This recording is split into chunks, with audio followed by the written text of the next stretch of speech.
This is the Late Round Podcast with your host, JJ Zacharisa.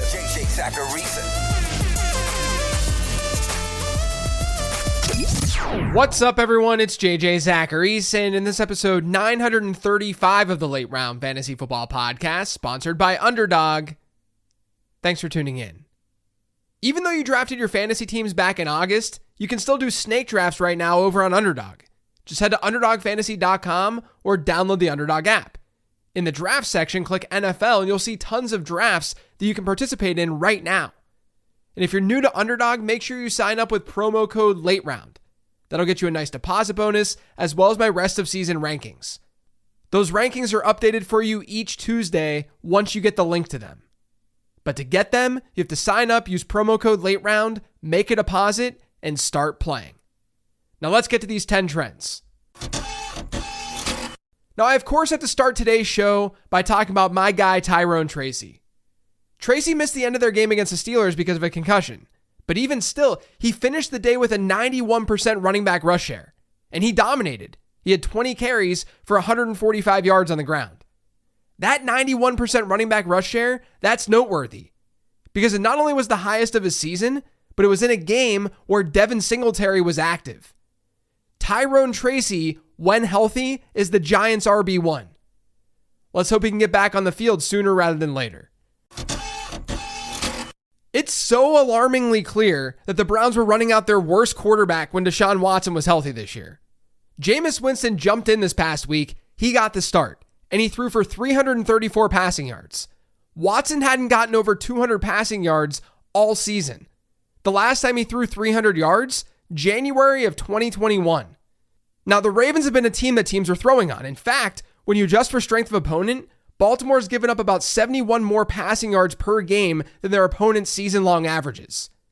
We can't expect Jameis to do what he did in Week 8 each week. But it's very clear that the move to Winston, it's a plus for everyone on the Browns. No way that outcome would have happened with Deshaun Watson. And I've got more on the Browns later in the show. Devon Achane has been an absolute beast in fantasy football this year when Tua has started. It's a small sample, but he's now scored 23, 29.5, and 26.7 PPR points in Tua's starts this year. He still hasn't dipped below a 13% target share in a completed game all year. He hasn't been nearly as efficient as he was last year, but his receiving usage is making him a really, really strong fantasy asset in PPR formats. The quarterback change is huge for him. The Jets have played 3 games since their coaching changes. It hasn't gone well for them, but it started out as a huge plus for Breece Hall. In weeks 6 and 7, Hall had running back rush shares of 86% and 80%. He saw target shares of 18% and 23% in those 2 games. In week 8, those numbers dropped to more so what we were seeing right before the coaching changes. Hall had a running back rush share of just 57% against the Patriots. His target share was 12%. His route participation dropped by about 16 percentage points too. Now, I don't know if there's something deeper going on here. One theory that I have is that they felt good about New England, and they have to turn things around quickly this week because they're playing on Thursday night. So they wanted to save Breece Hall. But it's something that we have to monitor because it's basically the difference between Hall being an elite RB1 and a low-end RB1. In that same game as Breece Hall this past week was Ramondre Stevenson. He hadn't seen more than a 56% snap share since week 2 in the Patriots offense. His running back rush share hadn't been higher than 70% since week 1. Well, in week 8, Stevenson had an 80% running back rush share. He played 79% of the team's offensive snaps. Those are basically his best numbers since week 1. Game script and the game being relatively close throughout likely helped things here. But overall, it's really good news for Ramondre Stevenson. I like talking about how teams are scoring their touchdowns because it's a place where we can spot team level regression. I talked about this just last week with the Rams and Matthew Stafford, and they went out and they scored 4 touchdowns in week 8, and all of their touchdowns came through the air. Now that was an overcorrection, but we couldn't assume that they were going to be running for their touchdowns at such a historic pace. The team that I'm watching now is the Seattle Seahawks. They have 19 touchdowns this season. 11 of those 19 have come on the ground. That's the 3rd lowest ratio in the league. But the difference between them and a team like Washington or a team like Philadelphia, who are also very low, is the fact that Seattle throws the ball more. No team has a higher pass rate over expected than the Seattle Seahawks. Geno Smith right now has a 2.6% touchdown rate. That's by far a low for him since he's been in Seattle. So I'm anticipating things turning around a little bit for the Seattle passing attack. Their touchdowns scored should start skewing more towards the pass. I'm interested to see how DeAndre Swift performs in tougher matchups. He's really seen a resurgence over the last month after starting the season off really slow.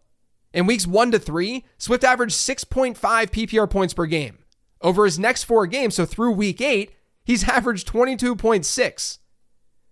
The thing is, Swift faced an average opponent rank in adjusted fantasy points allowed to running backs of 22 over the first 3 weeks, meaning the average opponent that he faced had a rank in adjusted fantasy points allowed to running backs of 22nd.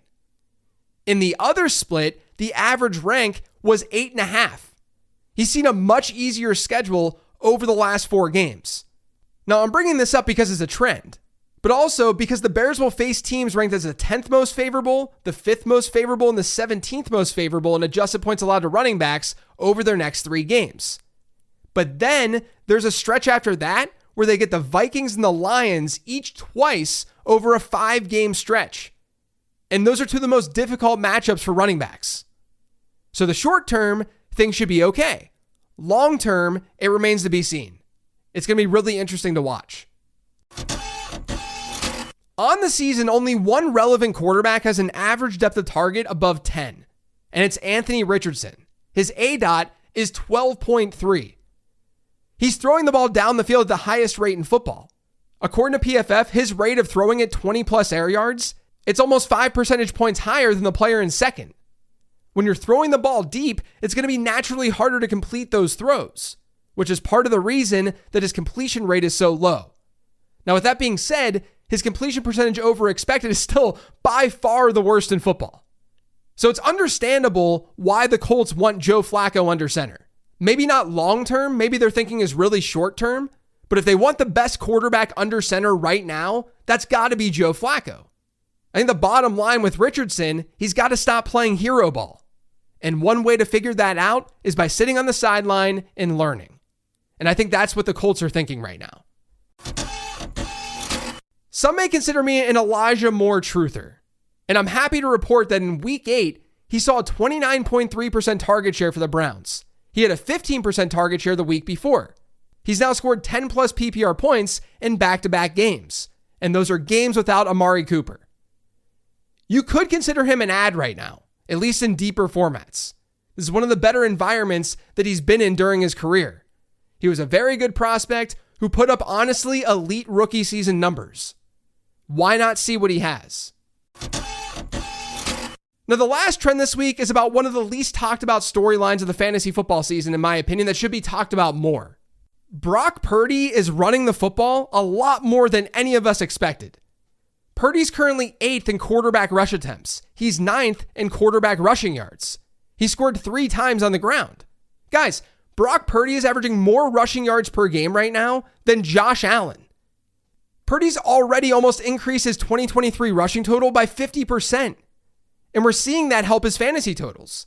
He hasn't been as good through the air, which was expected entering the season because of regression, but he's averaging 4.9 points per game right now with his legs. Last year, that number was 1.7. Now, we'll see what happens when Christian McCaffrey returns, because a lot of this rushing production is on scrambles. And if Christian McCaffrey's there, then he might look to dump it off instead of running the football. But this rushing production, it's keeping him afloat in fantasy football, because his yards per attempt, it's down year over year. His touchdown rate, a metric that we knew was going to regress, it was 7% last year. It's 4.1% this year. Without the rushing production, Purdy would be really struggling in fantasy football. But with the rushing production, he's got pretty interesting upside. That's it for today's show, though. Thanks to all of you for listening. If you get subscribed to the Late Round Fantasy Football Podcast, make sure you are by searching for it pretty much anywhere podcasts can be found. And don't forget to follow me on Twitter @LateRoundQB. Thanks for listening, everyone. I'll talk to you tomorrow with the Weekly Sleeper Show.